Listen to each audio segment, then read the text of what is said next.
classical ancient Greek. That's the same thing with the Latin, same thing with the Hebrew. What you hear in people speak today more than likely is a classical Latin, or the classic, I'm sorry, not the classical, the modern Latin, the modern Greek, the modern Hebrew, which has not the actual pronunciation of those languages. So once again here, when you get to the letter Y, here in the Greek it's upsilon. Alright? There's no pronunciation of the V there, because that pronunciation didn't come about once again to the late 1300s and widely accepted in the 1500s. Okay? So now that we're done there, what I want to do is real quick is go to a couple of scriptures here in the Hebrew, just to show you how these devils do. All right, this is the book of Genesis, the 1st chapter, and the 6th verse, and it says, "And the power said, Let there be light in the midst of the waters, and let it divide the waters from the waters." So as you read through the Hebrew here, right? You read through Old Hebrew, they got it broken down for you here, and then as you go here for the root from Hebrew, as you read through these Hebrew words here, you come across a word here, in the midst, and in the midst you have here thawak, which means the actual Hebrew is thawak, but here they have tavek. All right, so we know that there's no V, so it should be tawak, or really technically thawak, because this is a tha, not a ta. Alright, so thawak, that's the pronunciation there, which the word thawak is another way of saying midst or middle. Okay, now I want to scroll down some more. Matter of fact, you know what? Let me let you hear that, just so you can hear the pronunciation. Strong's H 8432, Tavech, Tavech. See, it should be thawak, because there's no V in the Hebrew. Now just scroll down to the 9th verse. "And the power said, Let the waters under the heaven be gathered together unto one place, and let the dry land appear. And it was so."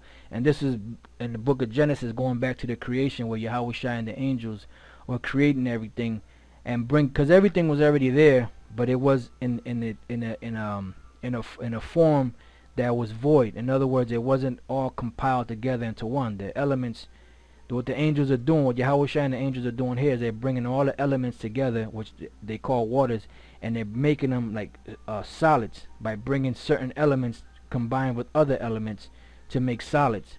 Okay, because it was all there in the element stages in the firmament, up in the universe, in the heavens. So now as you scroll through here through the Hebrew, you come across this word here, be gathered together. And what do you have here?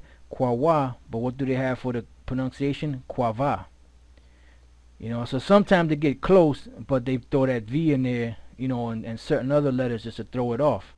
Strong's H 6960, Kava, Kava. Which should be Kawa, because there's no V, so it should be Kawa. And then as you read through the definition, it says to collect, bind together. So what is it? Kawa. All right, now I got one more here, and I want to go to the book of Genesis, because we went through this one before.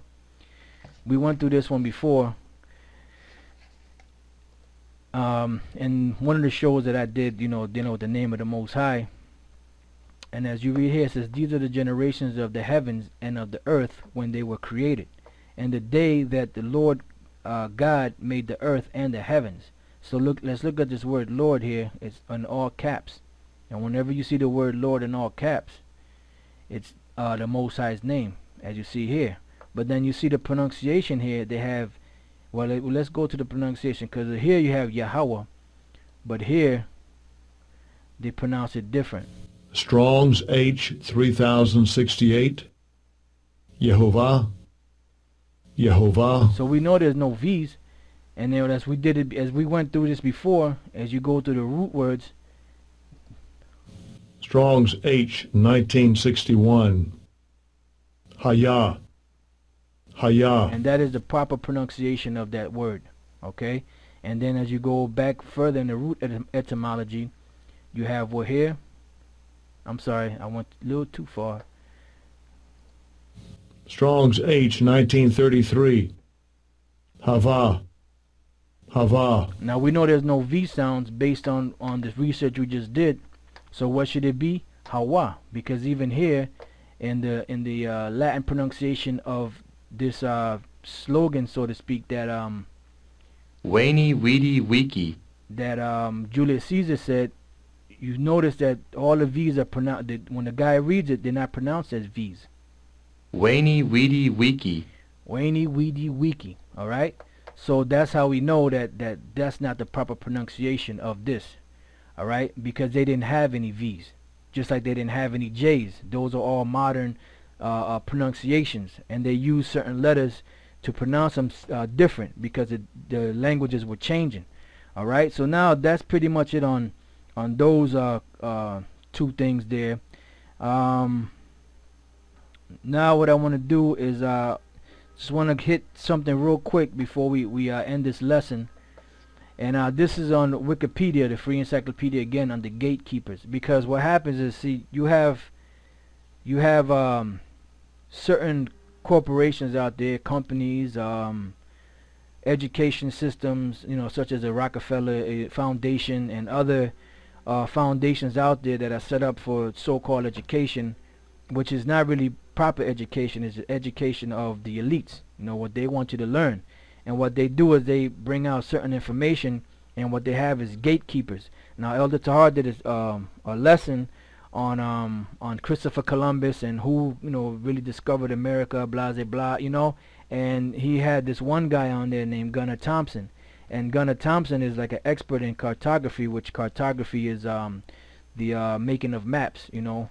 And what he was saying was that there's much information out there, much evidence that there were many people that came to this side of the world before Columbus did, you know. And he said, but basically when he tried to bring that out, and he was like a top scholar, he had his credentials and all that, and they didn't want to accept him because of the fact that what he was bringing out was going contrary to what was being taught.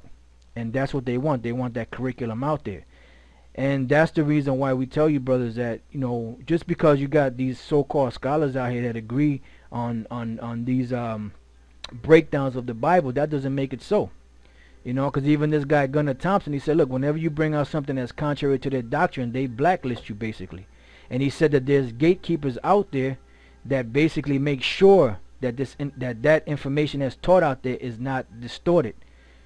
You know, or that should I say that is not debunked, or that it's not that other information doesn't come out that's true and pushes that information out of the way. So when I looked up this word gatekeeper here on Wikipedia, which Gunnar Thompson used, it says a gatekeeper is defined as someone who controls access to something, and that's exactly what it is. For example, via a city gate. In the late 20th century, it came into metaphorical use, referring to a cloaked man who decides whether an individual will be forced to reveal their key stones. So basically, it's a gatekeeper is somebody who lets information in and who blocks other information out. And you have the same thing on the internet, which we're going to read in here. You have agents that work for the government that are on here, that their main purpose is just to distort anything that brings out truth. You know, whether it be the truth of that we teach out of the scriptures, or whether it be stuff on the end, you know, on the New World Order and other truths out there. You know, even like as Gunnar Thompson brought out, you know, debunking the lie of Christopher Columbus discovering America. So you have these gatekeepers out there, and they pay certain guys to distort and bring out false information.